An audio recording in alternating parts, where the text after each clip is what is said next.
how do you know that this is a new area is fit for my expansion? I mean, what homework do you do before you go and say that, this is the new area that I'm going to tap? What sort of data that you analyze in terms of which people live in the community, what's the price point that they can offer, afford? Yeah. And whether the taste is palatable by them, in the products that you serve. Right. So we are in touch with all of the mall managers basically in the UAE, and they come to us with locations that become available. And whenever such a location become available, we analyze the entire area. What kind of nationality mix is there? Who are the people? Who are your customers? What's the price point of other restaurants that are in and around? So our price point has been very standard from the last 5 years. We've not increased our pricing.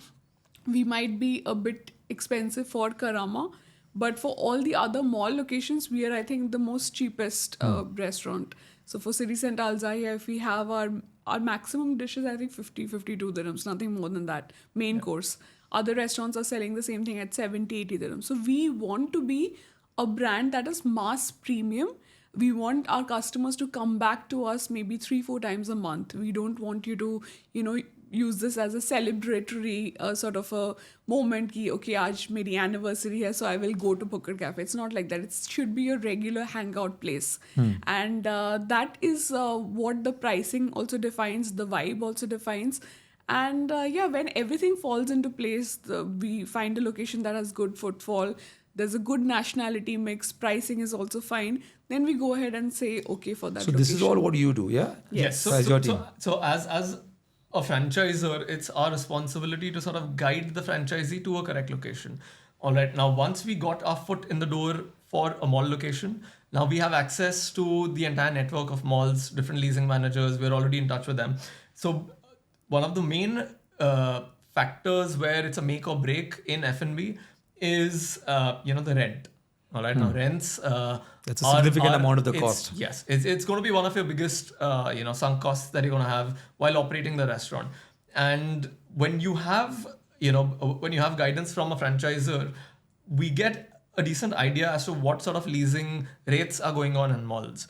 So we know what are the rents for, say, a 2,000 square feet area, or what's a rent for a corner unit that's right opposite the food court. So we speak to the leasing managers. We're in constant touch with them. We get a fair idea of what sort of rent will the franchisee be, incurring, what they would be bearing when they operate. The second most important thing is to sort of do an analysis of the F&B providers in and around to get a fair estimate of what revenue can be achieved from that particular location.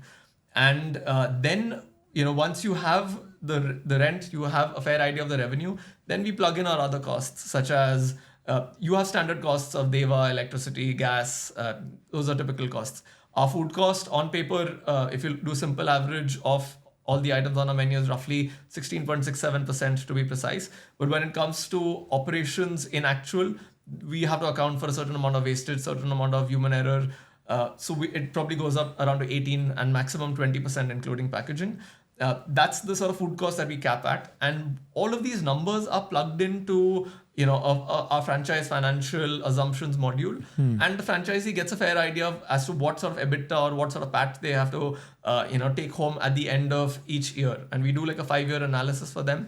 And that sort of gets us to a, fair understanding as to what the payback period is. So the first step is the sort of investment that they're going to be putting in, and what sort of time it's going to take to sort of recover that investment out of that particular operation. So what's the average payback period for a growing new area in the So purely depends on the size of the location. So it can't be standardized, but we target anywhere between 18 to 24 months is what we are targeting.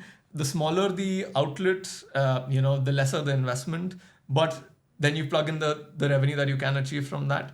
So that's the reason we've sort of started launching our express module, where we are sort of, franchising in an express format where the outlets are relatively small and the investment per franchisee goes down to say roughly 800,000 dirhams.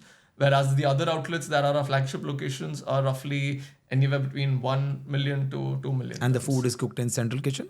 So currently we do all cooking locally in each of the facilities because our customers demand fresh food, and we aren't a McDonald's, or our operations aren't the size of a McDonald's where we mass produce things and deliver it to Because it's casual each dining location. restaurant, Yeah, right? but when it comes to the express locations, we intend to produce certain yes. goods centrally so that the flavors and quality is, optimized and standardized. And regarding locations, one more point is we need to look at it from a future perspective. So, for example, I don't know if you've seen our Festival Plaza outlet. That is a new IKEA mall. We have a ground floor location. It's our first location with Shisha, and we have exclusivity of Shisha also there. Wow. And when we launched, the outlet wasn't performing as well. But now all the villas in and around that area has started to get handed over. So the footfall has dramatically increased for that location. So we also need to look at things from a futuristic perspective. So now if a mall in the Expo City Center, for example, they come to us and say that, okay, this is a mall here that we are opening. You have a location here. I know for a fact that for the first couple of years, we might not, hit our targets. But from year third, we are going to actually be very happy for that decision, because we will have that location where the future population is going to live.